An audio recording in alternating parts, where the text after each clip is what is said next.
Hey guys, it's Wally. It's Wally, right? And I'm not ready. I'm not ready. Let's see. Oh shit. Okay. Alright, here we go. Tonight, on this special episode of Homebrew Wednesday, right? We're going to be drinking on some Wrecked Brewery Mango Koosh. So, I'm going to pour it.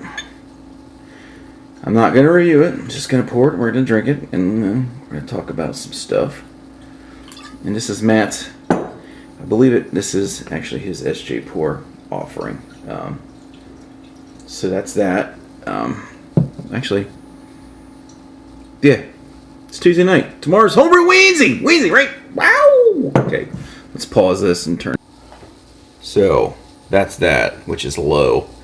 Yeah, my little heating blanket is really struggling to heat up here. So yeah. Anyway, we'll see what happens. I might have to finagle some stuff. But anyway, there's a blonde ale in there, which Matt and I did a collab brew. So yeah, we'll go. You can probably hear it. So anyway, we'll sit down and we'll talk about it. All right, so you guys seen that, and I'll tell you what I did. I wasn't using the Inkbird, the Wi-Fi Inkbird enabled controller. I was using the box that I built, and I didn't think about it, so I just went with it. I don't have the refrigerator or the heating pad plugged into that, so that box is just telling me what temperature it is. It's not doing anything. So I meant to ferment at 75 because it is Saison 2 yeast, and I wanted to ferment somewhat high. So let me pause this real quick. I'll be right back. Alright, I'm back. Trying to get some stuff in the oven, cook at the same time, right? Dumbass. It's pretty good. Quite a bit of mango in that. It's not overpowering. So yeah. Just tell me basically what temperature was. It couldn't do anything because everything else was plugged into the Wi-Fi enabled temperature controller. Not very smart, but anyway, the temperature's only 5 degrees off, so I'm not really worried about it. You can ferment it that low. It's fine. Anyway, it's gonna try to ramp back up here. It may be up to temp. Let's see, probably by tomorrow, later on today. That heat pad does an alright job. So like I said, today's Matt's birthday. Tuesday. It's Matt's birthday. So Matt and I did a collaboration brew. I've got about eight or so minutes of video. We Skyped the whole entire brew until I was done. Then I was like, I'm taking my ball and I'm going home. I'm out of here.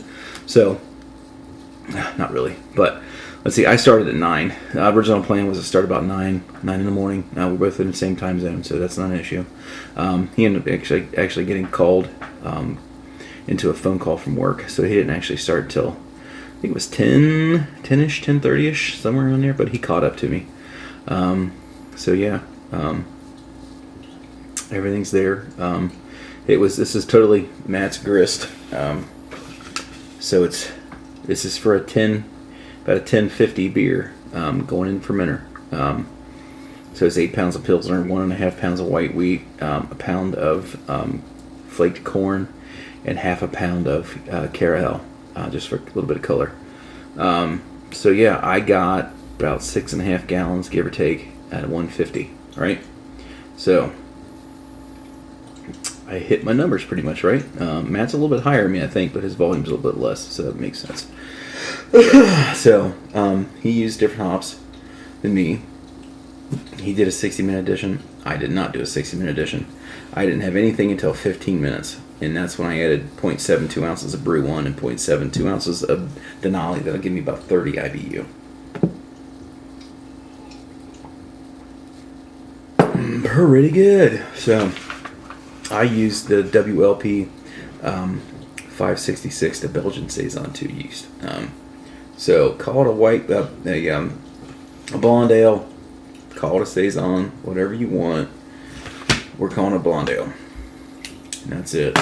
So that's going to ferment out. And we are going to add strawberries. We're both going to do, I think Matt wants to do 4 pounds. So we'll probably do that for about a week. Then keg it. Still debating whether to secondary or just to go ahead and drop them in primary on top of the yeast cake. I've read people do it both ways. The beer should be fermented out by Saturday, I would think. It'd be done down to terminal. So at that point, yeah. Well, the yeast is going to want to drop out and go to sleep. So even when you rack it secondary, there's still yeast in your beer, right? Unless you're using some kind of professional filter, there's always going to be yeast in the homebrew beer, right? So as soon as you rack it onto the sugars that are on top of that are inside of the strawberries, fermentation is going to start over again. So you see my dilemma. So one thing I did do, we'll talk about this. I got some video of that, but I bought the Fermentasaurus floating dip tube. So it comes with probably about 18-20 inches worth of rubber tube, a stainless steel ball with a small stainless steel sleeve. So that floats at the top of the beer. I've got it in there now. It's during primary. So my thought is I can rack from the top and kind of go down. Worst thing, it doesn't work the way I want.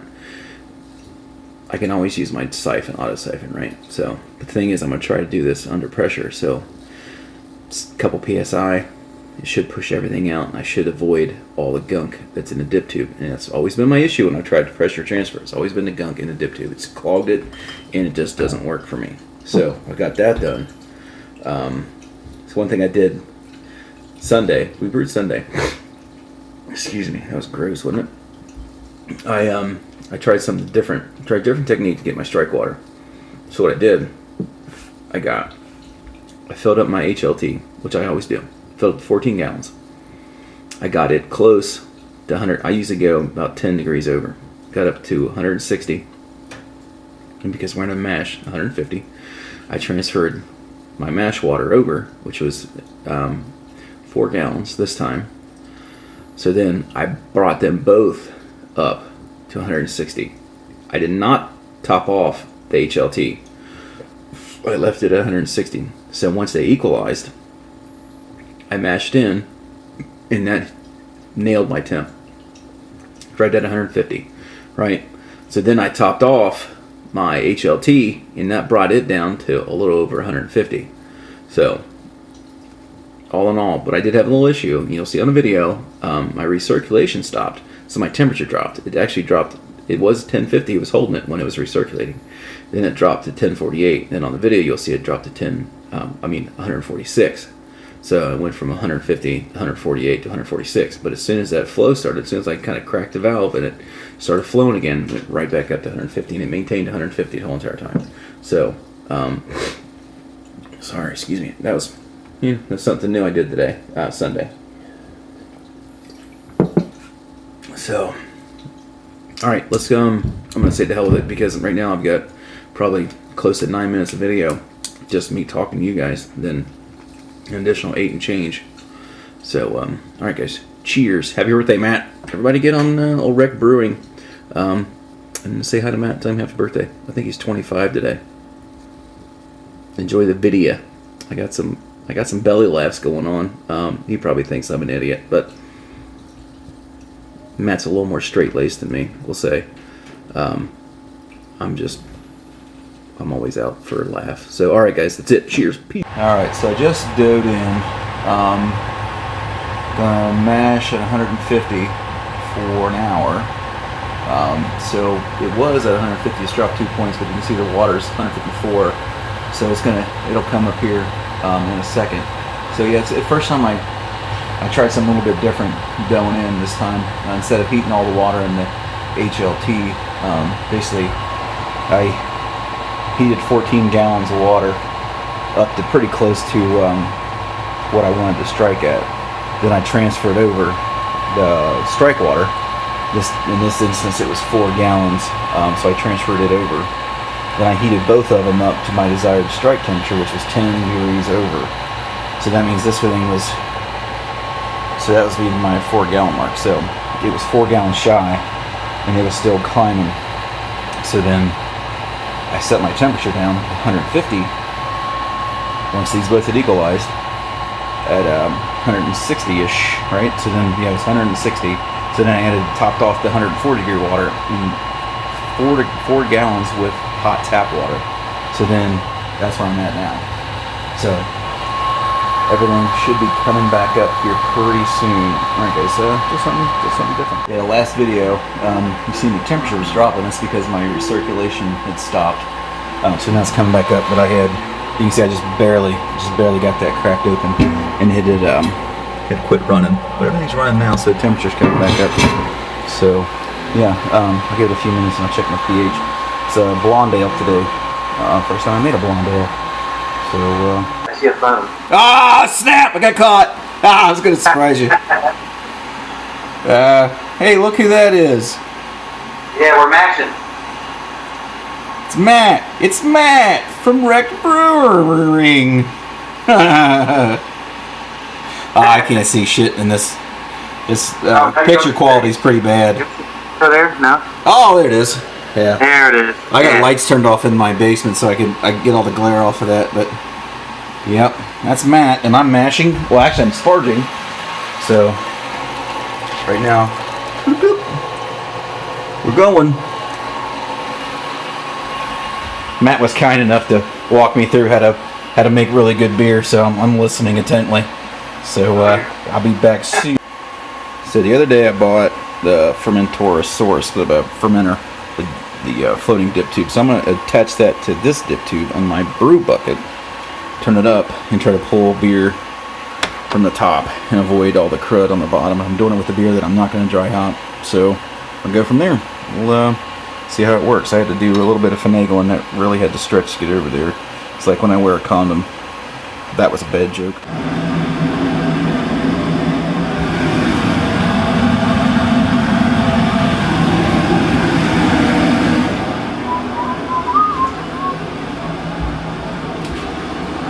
So these are all my hop additions. It's the hops and the yeast nutrients. So it's 0.72 ounces each of Denali and Brew 1. It's the blonde ale. Everything's 15 minutes. There's no 60 minute at all. That's it. These are only 2 hop additions at 15. The World Flock. So who's that guy? It's still Matt. He's still hanging out with me.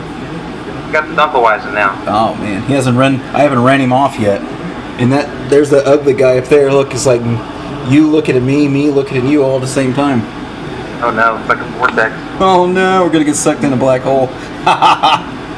Well, I'm boiling now, so I'm a little behind you, but I'm just restarting the timer there, so we're only like 10 minutes into the boil. So yeah, Matt totally screwed me over. We were talking, and I totally forgot to set my timer for my boil, so I'm guesstimating that I missed about 15 minutes. So I got about 15 minutes before I start my 15 minutes. So that's 15 plus 15 is a half an hour, right? Even in Ohio time. Be careful though, because the longer you go with that, the less beer you're gonna have. Yeah, well, that's what I kind of guesstimated it at the time period, because I had about 7 3/4 gallon, so I figured it's probably about 15 minutes or so. So yeah. All right, I'm gonna stop looking at Matt. I'm gonna try to finish whatever I'm doing. Get back to work. So I'm about 10 minutes away from my first hop addition. Right now we're sitting at just over 7 gallons, and that's actually water's hot where it's sitting in counterflow, because I just went ahead and start to pump here in 10 minutes, and yeah, smells pretty good in here. So that's a starter. That is WLP, was it 566, the Saison 2 yeast. That is a 16-ounce bottle of just bottled water. The proper pitch, that stuff there, 1 can of that. And the yeast, that's been going for just over 24 hours now. So I'm not going to decant, I'm just going to throw it all in there. And So this is where I'm at. Right now I just got it full of maybe just under a gallon of Star Sand, and I'm kind of squishing it around, but you can see the ball, and everything's attached to the dip tube, attached to the ball. So once I get my wort in there, this should right in the top. I should be able to pull beer out of there and not get down to the trub, and we'll see what happens. It's all just an experiment right now. I'm not kidding you. Hello! He's all busy. He's busy. I caught him working. I caught him doing something. What? I was looking out the pump, trying to see what's going on with the pump there. Alright, I'm not going to put you through this. I'm going to go ahead and stop this, but I figured I'd catch you doing something. Yeah, he's just not another pretty face. So just did my first hop edition as I fog everything up. So it's 15 minutes. So I'm recirculating, got my wort flock in there. So yeah, everything's going pretty good. My volume's kind of effed because I'm too busy bullshitting. But yeah, I got about 15 minutes left. 13:43, 42. So here we go. I've got the blow off done. It's connected. Star Sand. I've got about 6.5 gallons in there. I've got probably a little bit over than that. So I'm hoping I don't have a whole lot of krausen. If the krausen starts getting into the blow off tube and gets into the QD, I'm fucked, pretty much. So I'm trying to set myself up for a closed transfer. I've got the Fermentosaurus floating dip tube, the QD there. So once I remove that, then we're absolutely airtight. So all I gotta do is connect in with my CO2 line from my Keyser, and I can start pushing out from the bottom. So that's it. We're about 10:55-ish. So it's a little bit above what I wanted, but I got the official sample in the refrigerator, and I don't know if that's a true bubbling already, but I'm bubbling already. So the yeast should be good and hungry. I've had a starter going since yesterday morning, so it should be good. Yeah, look at the color of that. I just pulled my hydrometer out of there, but I'm at 1050 and just about 6.5 gallons. So Matt's got me by a little bit, but his volume's down a little bit. He's at 153, but his volume's just under 6 gallons. I'm a little over 6 gallons, so I'd say that's pretty even. So he's busily cleaning right now, and I'm cleaning. I'm just about done cleaning up, and yeah, it's been an awesome day. Been a lot of fun hanging out and talking with Matt. Yeah, can't complain. It's been a good one.